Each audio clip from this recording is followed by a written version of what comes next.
একটা সময় ছিল গ্রাম বাংলার রাস্তাগুলো অনেক সুন্দর ছিল, সরু ছিল, অনেক ভালো লেগেছিল। রাস্তার দুধার ছিল সারি সারি গাছ, কতটা যে ভালো লেগেছিল বলা মুশকিল। তবে এখন দিনের পর দিন রাস্তাগুলো উন্নত হচ্ছে, তবে কেটে ফেলা হচ্ছে দুধারের গাছগুলো, যেন জনমরুভূমিভাবে এই রাস্তাগুলো এখন তৈরি হচ্ছে। কিন্তু ওই তো আধুনিকতার ছোঁয়াপে হারিয়ে যাচ্ছে এই সব কিছু।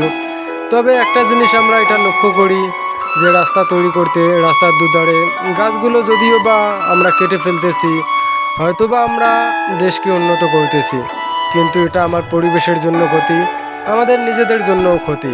হয়তো বা আমরা এটা বুঝতেও পারি না। এই যে রাস্তাগুলো তৈরি হচ্ছে, রাস্তাগুলো তৈরির ক্ষেত্রে কতগুলো গাছ কাটা পড়ে যাচ্ছে। এইভাবেই হয়তো বা হাজার হাজার গাছ এখন বিলুপ্ত প্রায়। সেই সাথে সাথে গ্রাম অঞ্চলে যে রাস্তাগুলো ছিল সেগুলোও হারিয়ে গিয়েছে।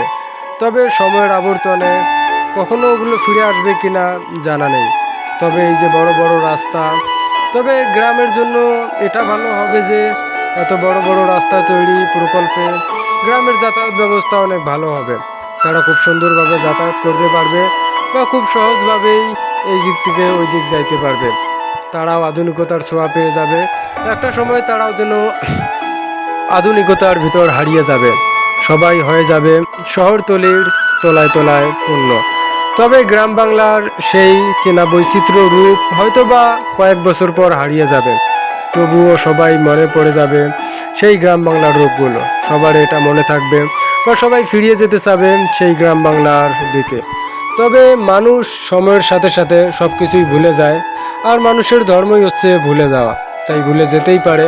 তবুও আমি এটা বলবো গ্রাম বাংলা সত্যিই সুন্দর, গ্রাম বাংলার রূপ বৈচিত্র্য অসাধারণ কিছু আর কি। তবে হয়তো বা অনেকেই বলতে পারে যে রাস্তাঘাট হলেই আসলে একটা সুবিধা আছে। তবে হ্যাঁ, রাস্তার ধারে ধারে যদি আবারও গাছ গেড়ে দেওয়া হয় বা রাস্তার দুধারগুলো যদি গাছে সারিবদ্ধ থাকে, সত্যিই ভালো লাগার মতো একটা দৃশ্য হবে। তবে এই যে বড় বড় রাস্তা তৈরি হচ্ছে, এটাও আমার কাছে ভালো লেগেছে, কারণ রাস্তা তৈরি হওয়ায় অনেকটা উপকৃত হবে গ্রাম বাংলার মানুষ। অনেক কিছু থেকেই তারা যদিও বঞ্চিত, হয়তো বা তারা ফিরে পাবে তাদের সেই অধিকার। একটা সময় এইভাবে থাকতে থাকতেই মোটামুটি গ্রাম বাংলাগুলো অনেক উন্নত হয়ে যাবে। আর এই যে আমরা এত কিছু করতেছি, এত কিছু দেখতেছি, সব কিছুই ভালো লাগার মতো, সব কিছুই আমাদের ভালোর জন্যই। তবে সবগুলোকে পজিটিভলি নিতে পারলেই যেন আমাদের ভালো হবে। আর এই যে এত বড় বড় রাস্তাগুলোর কাজ চলতেছে, মোটামুটি কাজ ভালোই হচ্ছে, এটা ভালোই লেগেছে। অ্যান্ড যদি তারা এগুলো দেখাশোনা করে বা রাস্তার দুধারে গাছ লাগিয়ে দেয়, আমাদের জন্য অনেক ভালো হবে, এটাই কাম্য।